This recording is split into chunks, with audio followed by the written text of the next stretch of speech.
Testemunhos para a Igreja, volume 7, capítulo 55. Os que estão lutando com dificuldades. Durante anos, tem-se manifestado falta de sabedoria no tratar com homens que compreendem e levam avante a obra do Senhor em lugares difíceis. Muitas vezes essas pessoas trabalham muito acima de suas forças. Dispõem de poucos recursos para o andamento da obra e são obrigadas a sacrificar-se em benefício da causa. Trabalham por modestos salários e observam a mais estrita economia. Dirigem apelos ao povo a fim de obter meios e dão, por sua parte, um exemplo de liberalidade. Rendem a Deus o louvor pelo que é realizado, compreendendo que Ele é o autor e consumador da sua fé e que é mediante seu poder que eles estão habilitados a progredir. Por vezes, depois de haverem esses obreiros suportado os cuidados e o calor do dia, e mediante pacientes e perseverantes esforços, terem estabelecido uma escola ou um hospital, ou dado qualquer outro passo para o desenvolvimento da obra, seus irmãos decidem que um outro poderia cuidar disso melhor, devendo, portanto, tomar conta do trabalho que eles estavam fazendo. Em alguns casos, essa decisão é tomada sem a devida consideração e honra em relação aos que desempenharam a parte desagradável do trabalho, que labutaram, oraram e lutaram, pondo em seus esforços todas as forças e energias. Deus não se agrada dessa maneira de lidar com os obreiros. Ele pede a seu povo que apoie os que edificam a obra em lugares novos e difíceis, dirigindo-lhes palavras de ânimo. Em seu ardor, em seu zelo pela divulgação da causa, esses obreiros podem cometer erros. Podem, em seu desejo de obter meios para a manutenção de empreendimentos necessários, envolver-se em projetos que não serão os mais benéficos para a obra. Vendo o Senhor que esses planos os distrairiam daquilo que deseja que façam, permite que lhes sobrevenham decepções, destruindo-lhes as esperanças. O dinheiro é sacrificado, e isso ocasiona grande desgosto para aqueles que esperavam ansiosamente adquirir meios para o sustento da causa. Enquanto os obreiros estavam pondo em tensão cada nervo, a fim de levantar fundos para ajudá-los numa emergência, alguns de seus irmãos ficavam de parte criticando e suspeitando mal, dando má interpretação aos motivos dos sobrecarregados obreiros e tornando-lhes mais difícil a tarefa. Cegos pelo egoísmo, esses críticos não percebiam sentirem-se seus irmãos suficientemente aflitos sem a censura de homens que não haviam suportado sérios encargos e responsabilidades. A decepção é uma grande provação, mas o amor cristão pode transformar a derrota em vitória. Os reveses ensinarão a cautela. Aprendemos por meio das coisas que sofremos. Assim, adquirimos experiência. Manifeste-se sabedoria e cuidado ao tratar com obreiros que, embora hajam cometido erros, revelaram um interesse sincero e abnegado pela obra.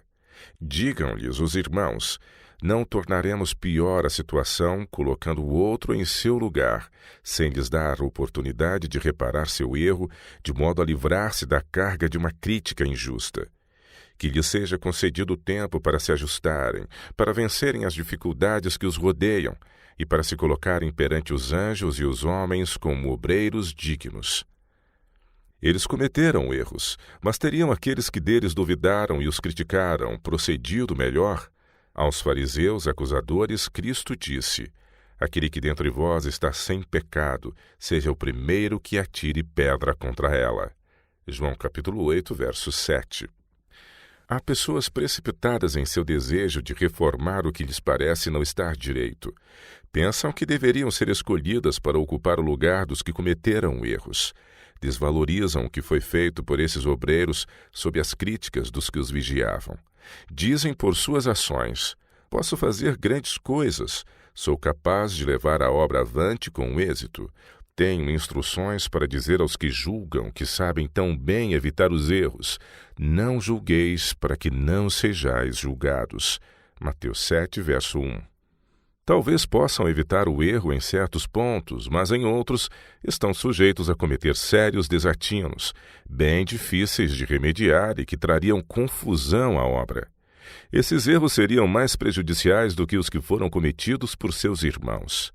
As instruções que me foram dadas são que os homens que lançam as bases de uma obra e que, apesar de preconceitos, vão abrindo seu caminho, não devem ser desprezados para que outros lhes ocupem o lugar.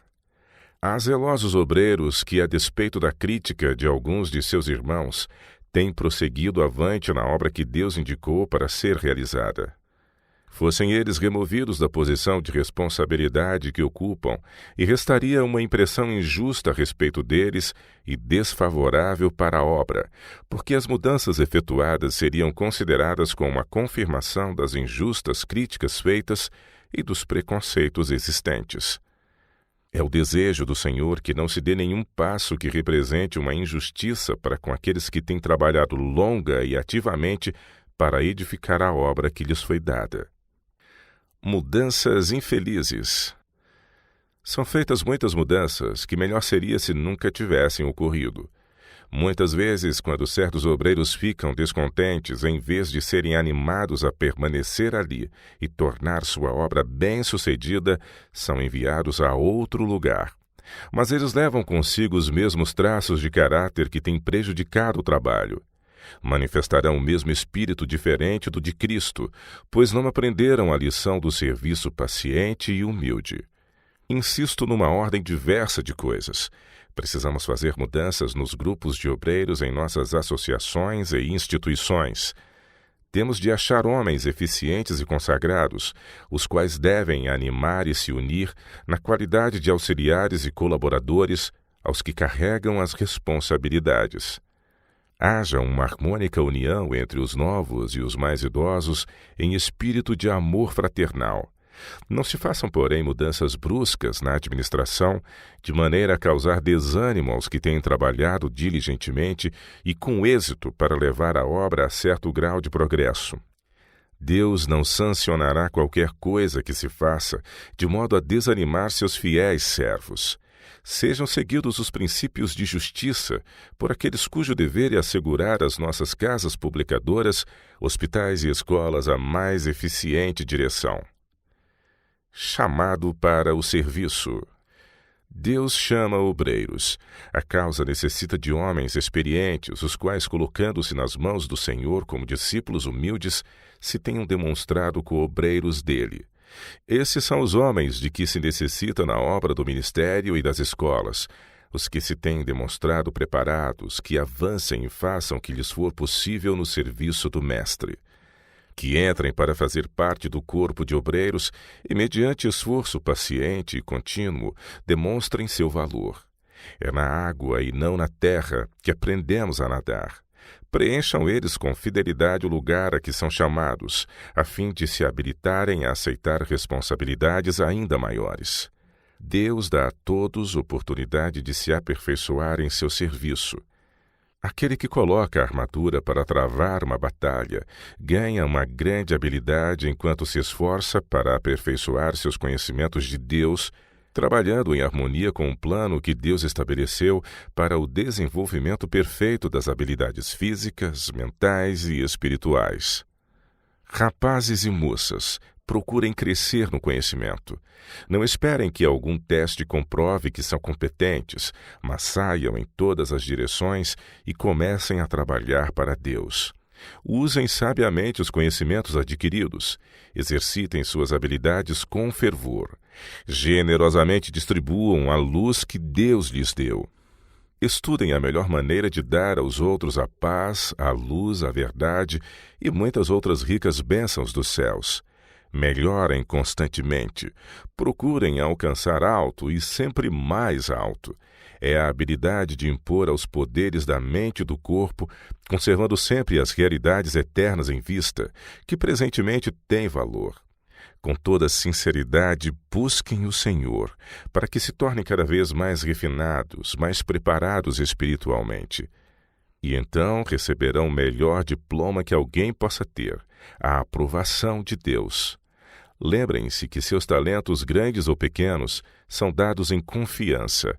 Deus os está testando, dando-lhes oportunidades para que vocês se provem verdadeiros. Vocês estão em débito com ele quanto ao que podem realizar.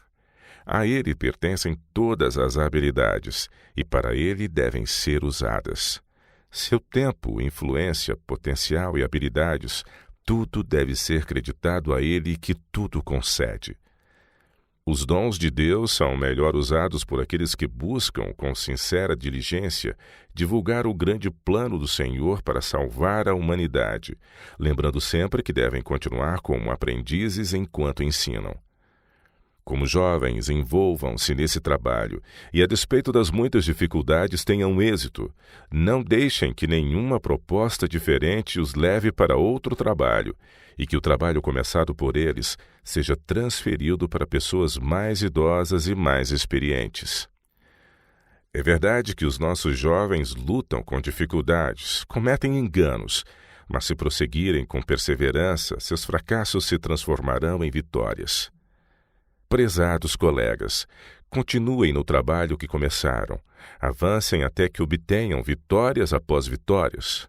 Estejam preparados para esse propósito.